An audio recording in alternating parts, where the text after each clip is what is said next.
السلام علیکم ورحمۃ اللہ وبرکاتہ۔ ناظرین کرام، ہم آپ کے سامنے اخلاص پر مبنی ایک حیرت انگیز واقعہ پیش کر رہے ہیں۔ امید ہے کہ آپ سب کو پسند آئے گا۔ یہ واقعہ اس وقت کا ہے جب حضرت سعد بن ابی وقاص نے مدائن شہر کو فتح کیا تھا۔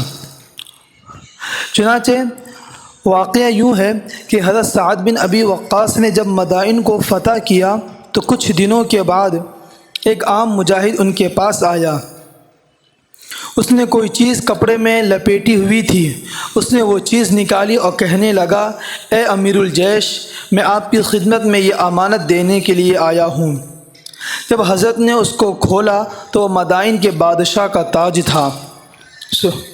وہ تاج سونے کا بنا ہوا تھا اور اس پر اتنے قیمتی ہیرے اور موتی لگے ہوئے تھے کہ اگر وہ مجاہد اس کو بیچ کر کھاتا تو اس کی 7 نسلوں کو کمانے کی ضرورت نہ ہوتی۔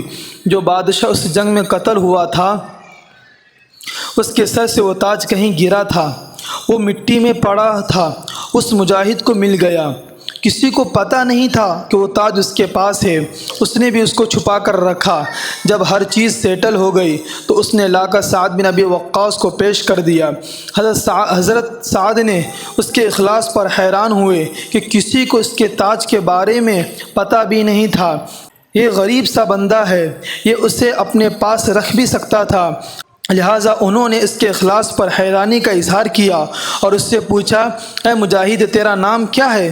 اس سوال پر مجاہد نے اپنا رخ پھیر کر ان کی طرف اپنی پیٹھ کر دی اور کہا کہ جس رب کو راضی کرنے کے لیے میں نے یہ تاج واپس کیا ہے، وہ رب میرا نام جانتا ہے۔